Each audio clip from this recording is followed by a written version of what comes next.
जनवरी तक मिर्जापुर के शहीद उद्यान से लेकर थोड़ा नीचे करिए भाई। सारनाथ काशी में यात्रा का समापन होगा। लगभग 90 से 100 किलोमीटर की ये पदयात्रा है और इस पदयात्रा का मुद्दा है रोजगार दो, सामाजिक न्याय दो। पूरे देश में 45 करोड़ बेरोजगारों की फौज खड़ी है, जिसमें सबसे बड़ी संख्या हमारे उत्तर प्रदेश में है। आज उत्तर प्रदेश का नौजवान बेरोजगारी का दंश झेलने के लिए मजबूर है। उसकी परीक्षाओं के पेपर लीक होते हैं, हाई कोर्ट सुप्रीम कोर्ट से स्टे लग जाता है, उसके हाथ में सिर्फ बेबसी आती है, नौकरी नहीं आती। उत्तर प्रदेश में बुनकर समाज के लोग आज बेरोजगार हैं, लघु कुटीर उद्योग से जुड़े हुए लोग बेरोजगार हैं, छोटी दुकानों पर बुलडोजर से कुचल के उनको तबाह कर दिया जाता है, रेडी पटरी वाले बेरोजगार हैं, और साथ ही साथ अस्थायी तौर पे जो लोग नौकरी कर रहे हैं वो अपने आप को नियमित होने की लड़ाई लड़ रहे हैं। तो रोजगार दो के मुद्दे पर हम सबका आह्वान करते हैं कि आप हमारे साथ इस यात्रा का हिस्सा बनिए। और सामाजिक न्याय दो की जब हम बात करते हैं तो आज उत्तर प्रदेश में पिछड़े वर्ग के लोगों का आरक्षण खाया जा रहा है, उस पर भी बड़ा संकट है। शिक्षकों की भर्ती में 69,000 शिक्षकों की भर्ती में पिछड़ा वर्ग के लोगों का आरक्षण खाया गया। बांदा विश्वविद्यालय की भर्ती में, कोऑपरेटिव बैंक लखीमपुर की भर्ती में, अभी पशु विभाग की जो भर्ती आई उसमें, तमाम भर्तियों में आरक्षण में घोटाला किया गया। कहीं कथावाचक की छुट्टियां काट दी जाती है, कहीं पासी समाज के बुजुर्ग को पेशाब चटवाई जाती है। तो इन तमाम मुद्दों को लेकर हम ये रोजगार दो और सामाजिक न्याय दो की यात्रा निकाल रहे हैं।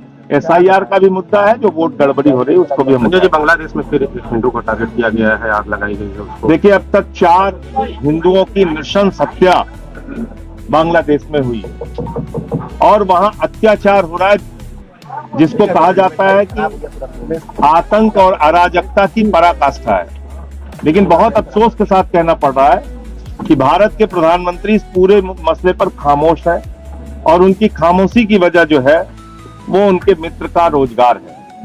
उनका मित्र अडानी वो बिजली सप्लाई करता है बांग्लादेश को, इसलिए प्रधानमंत्री जी नहीं बोल रहे हैं। मैं प्रधानमंत्री जी से कहना चाहता हूं, तत्काल हस्तक्षेप कीजिए, सख्त लहजे में आप बातचीत कीजिए जो वहां की सरकार के अगुआ है यूनुस उनसे, और किसी भी तरह का समझौता मत कीजिए। वहां हिंसा रुकनी चाहिए और वहां हिंदुओं पर अत्याचार बंद होना चाहिए। इस बात को सुनिश्चित कराने के लिए प्रधानमंत्री और भारत सरकार को बात करनी है। दिल्ली में प्रदूषण कम नहीं हो रहा है, मनोज तिवारी कह रहे हैं कि अभी 9 महीने की सरकार है, थोड़ा काम करेंगे तो हो जाएगा। अब देखिए, ये तो कह रहे थे कि हम दुए महीने में स्वर्ग बना देंगे दिल्ली को। बहरहाल 4-4, 5-5 इंजन की सरकार वहां चल रही है, लेकिन सारा इंजन उनका खटारा हो चुका है, किसी काम का नहीं है। स्कूलों में बच्चों की फीस बढ़ाई गई, बिजली कटौती दिल्ली में शुरू हो गई, प्रदूषण आसमान पर है।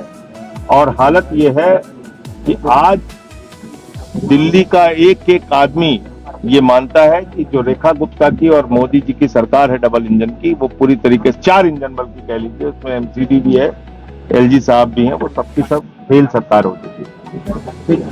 देश की इकाइयां अपने कार्यक्रम बनाती हैं। उत्तर प्रदेश का कार्यक्रम अरविंद जी से बातचीत करके हम लोगों ने तय किया है, तो हमारे सारे सह प्रभारी और पार्टी के संगठन के लोग इसमें रहेंगे। संजय जी, एक सवाल था आपसे। जी बताएं। कि विधानसभा चुनाव में आपकी पार्टी कोई गठबंधन करेगी या कांग्रेस और समाजवादी पार्टी के साथ इंडी गठबंधन का हिस्सा बनेगी? आप प्रतीक्षा कीजिए, पंचायत के चुनाव के बाद आपके सभी प्रश्नों का उत्तर देंगे। अभी हम लोग पूरी तरह से फोकस कर रहे हैं पंचायत चुनाव में, और उत्तर प्रदेश में आम आदमी पार्टी जिला पंचायत के चुनाव मजबूती से लड़ेगी।